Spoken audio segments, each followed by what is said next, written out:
catch up and talk with Jay Greenberg. He's the author of Flyers at 50. Now, dig this. It's 3 years invested interviewing 263 people who have told the team's story with pride and candor and revealing in some time, for the first time, factors that shaped the franchise. And he joins us now here on the Sports Bash. Jay, welcome.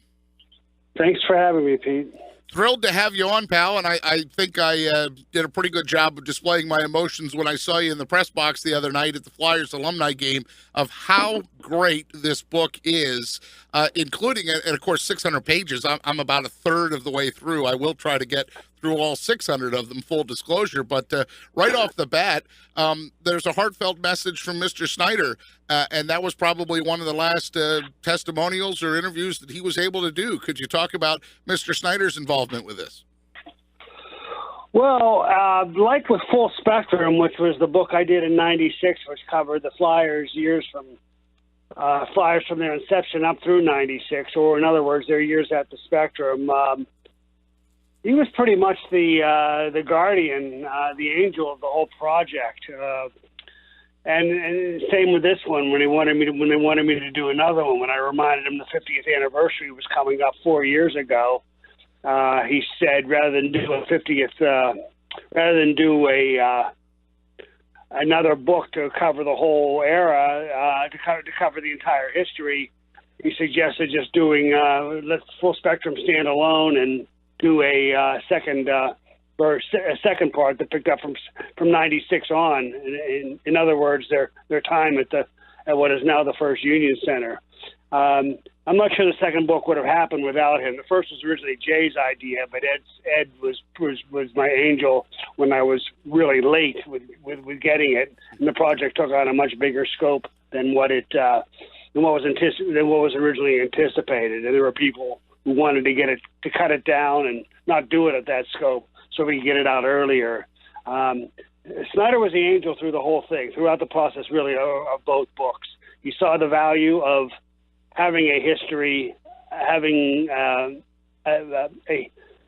history of this much depth under one cover, or actually two covers, and believed in it in an era where shorter seems to be better in the view of most editors, and I guess a lot of readers.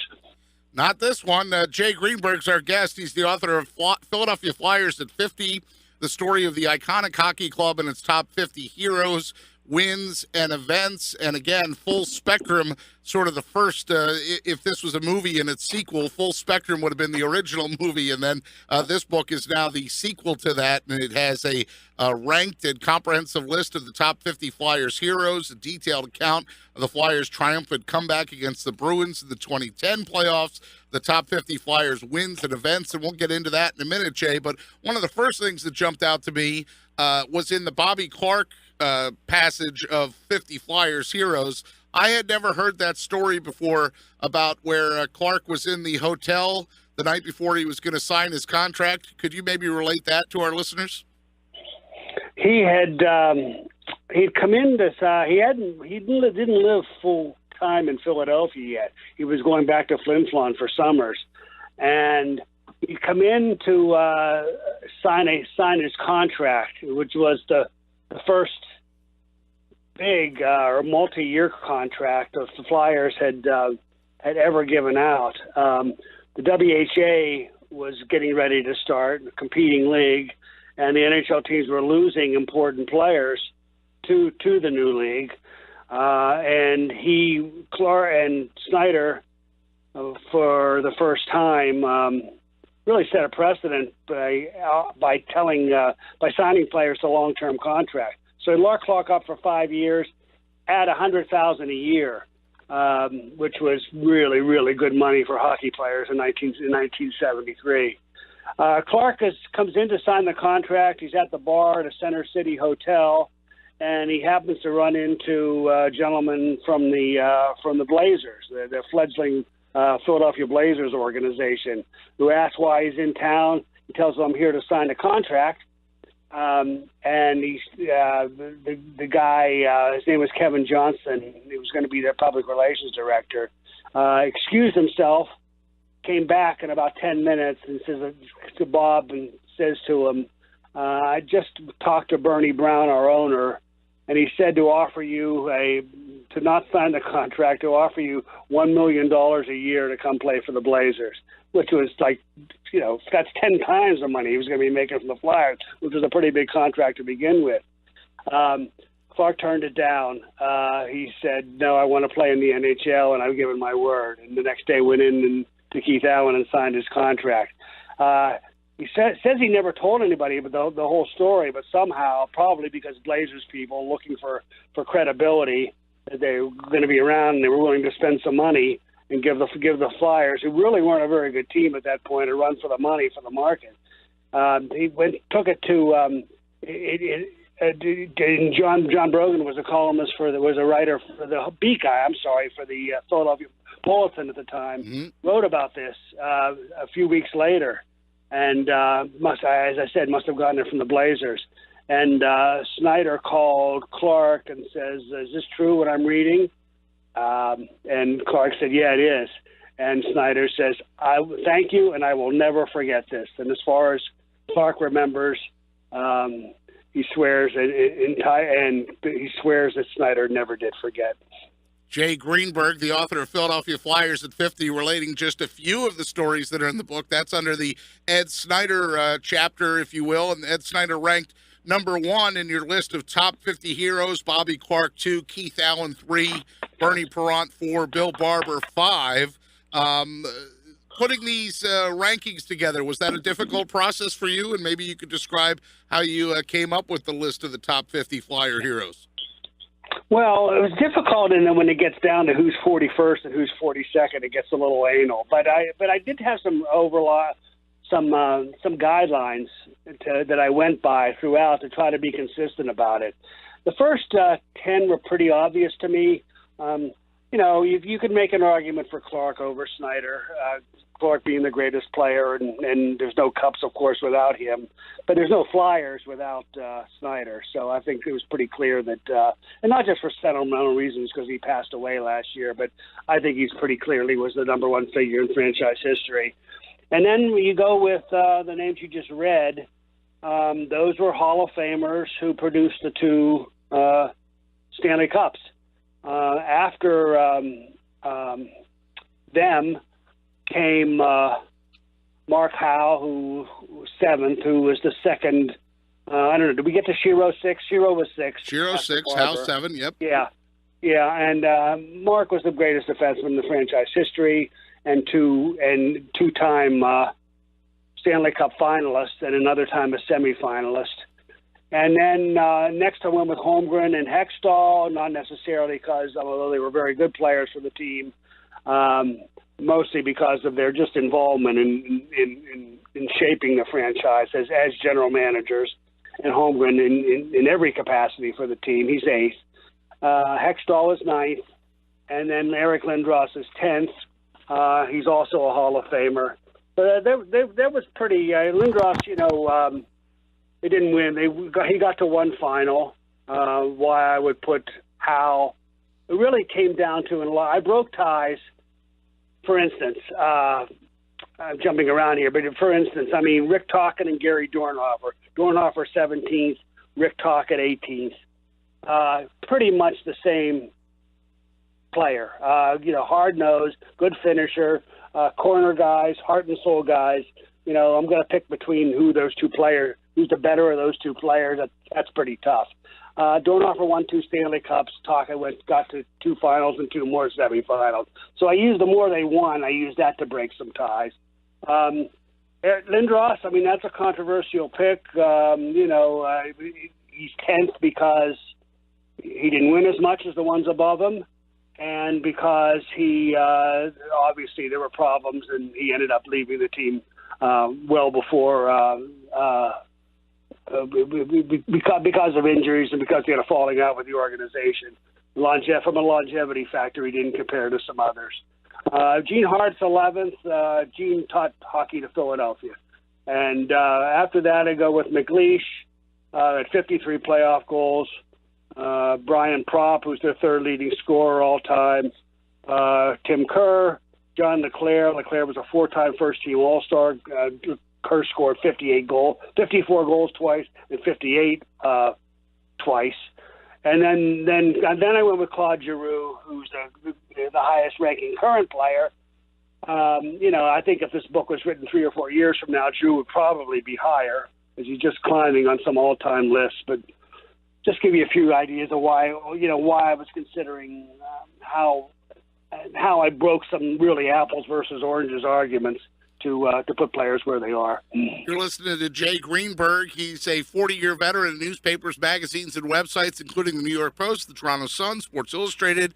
I remember him from the Philadelphia Daily News, the Evening and Sunday Bulletin, Kansas City Star, and again, his first book was Full Spectrum, or at least the one about the Flyers, in 1996, and then his most recent book is Philadelphia Flyers at 60, and to call it a book is not really doing it justice, Jay. It is a tome. It is a encyclopedia of Flyers knowledge, 600 pages. And just to expand on those Flyers heroes you were talking about in the acknowledgement section, which, by the way, you have to get to page 583 or 582 to start the acknowledgments. But you write that hardest was picking and ranking the heroes, and in judging impact, popularity often the tie-breaking factor. It's a reflection of the depth of the Flyers' heritage when you couldn't make room for Jeff Carter, who had a 46-goal season, or John Stevens, who coached Philadelphia out of the disaster of the conference final the very next year. Jim Jackson, Tim Saunders, the TV and radio voices for 23 and 19 years respectively. Guys like that, Simon Nolet, Dennis Patterson. And then you talk about the rankings and how you put guys in there. Now, the other rankings that you have in there are events. You have Flyers events, and you also have games. How did you put those together? Just started one by one and listed on what I thought was most important. To break ties, or ties at least in my mind, first of all, I should back up and say, I got a lot of different opinions on these things from people both in the organization and without. Some of my peers, sports writers, people who covered the team for a long time, and people inside who I asked to disqualify themselves and put out and rank other people. But in the end, they ultimately were all my call, and everyone seemed to respect my choices, at least within the organization. So I was able to write the book, or virtually the entire book, with no censorship, which was huge for me, that they trusted me to do this, and it's all in there, good times and bad times, and it just made I feel like it's a complete, honest, and objective history, as was Full Spectrum. But getting back to the wins, some of them were pretty obvious. I start with Cup 1, Game 6, they win the Stanley Cup. McLeish's goal and Perron's goaltending, and 2 is the second cup. That seemed fairly obvious to me. Although I did get some arguments for Bobby Clark's goal in Game 3 that turned the series in '74, because they probably would not have won the Stanley Cup without his overtime goal in Boston that gave them the home ice advantage back that they took advantage of and won. But to me, we don't know exactly what would have happened if they not won that game. We know who won. We know how they won the Stanley Cup in those 2 years, so they should be higher. The Russian game was 4th. It was arguably the most important game from a bigger standpoint than just Philadelphia that the Flyers ever played, because they were saving the NHL's honor.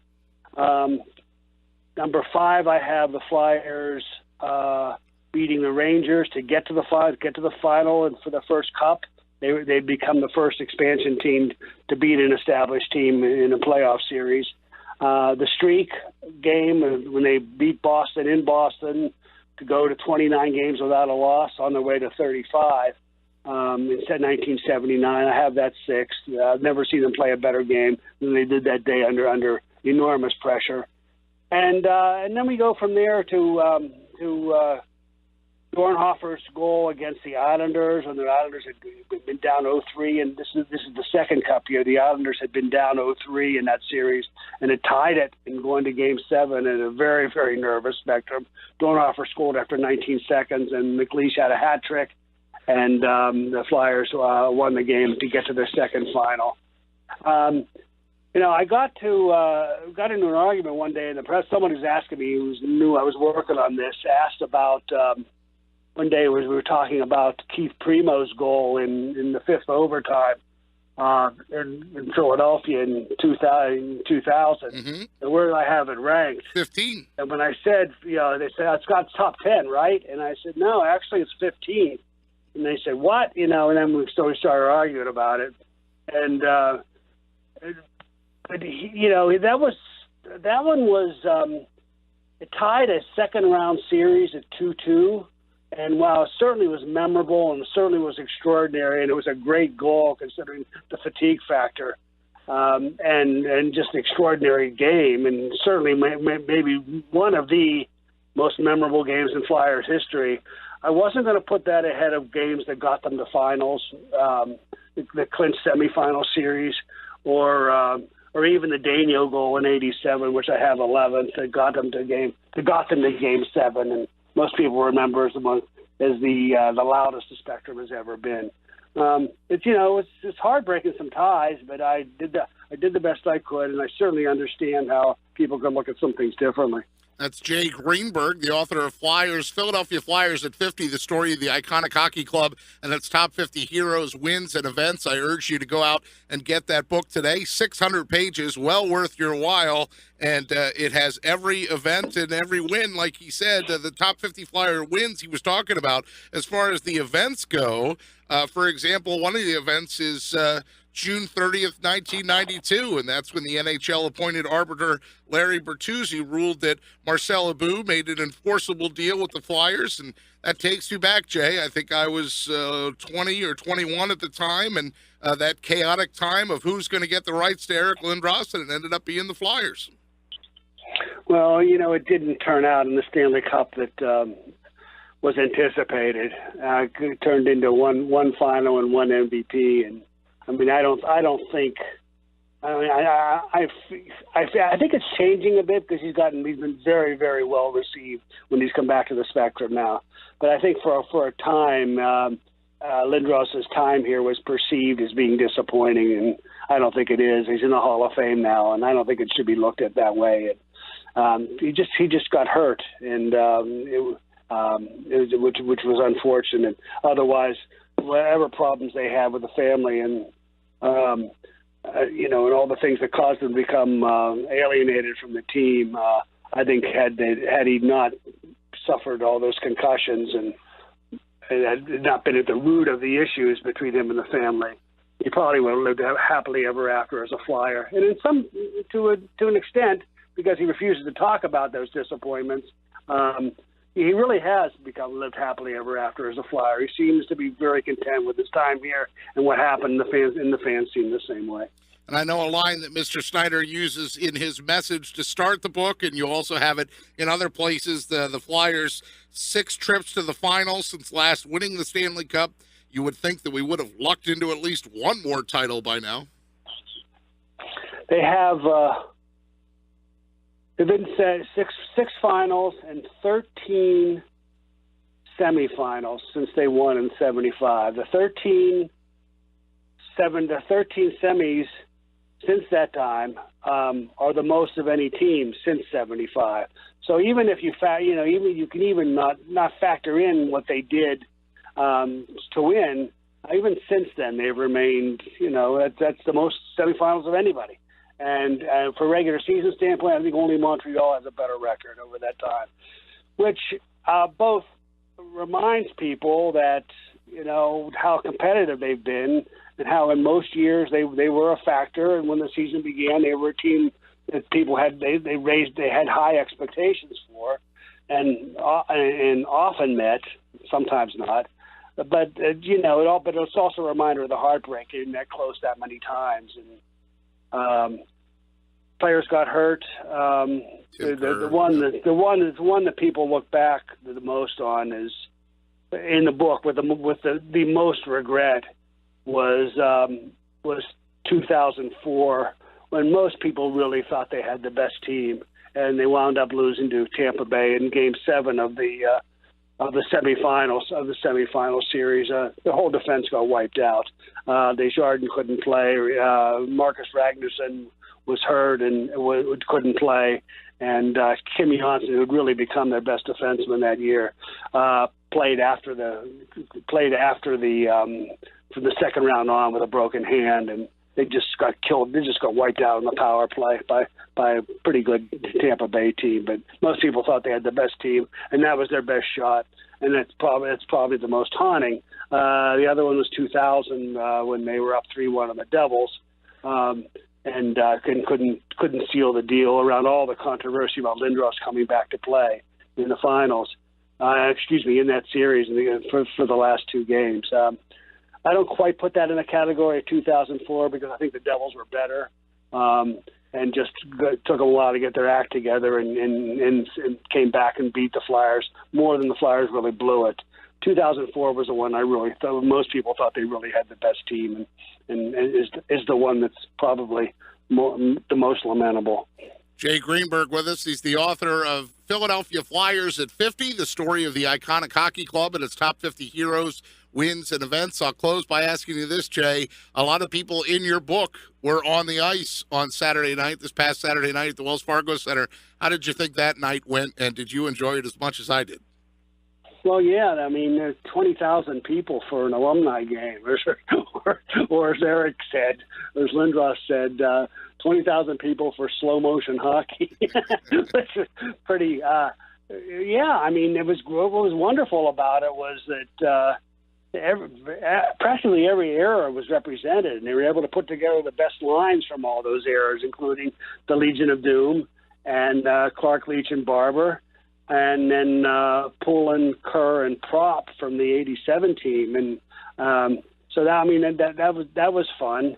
I thought the memorial service before to recognize the persons who have passed on. There's a list, by the way. There's a list in the book of those. I thought that was really poignant, and people had a chance. They did it opening night, and they repeated it again, and I thought it was particularly appropriate in this case. And I was totally amazed by Eric Desjardins, who 10 years out of the game, not an ounce of flab on him, probably was the best player on the ice.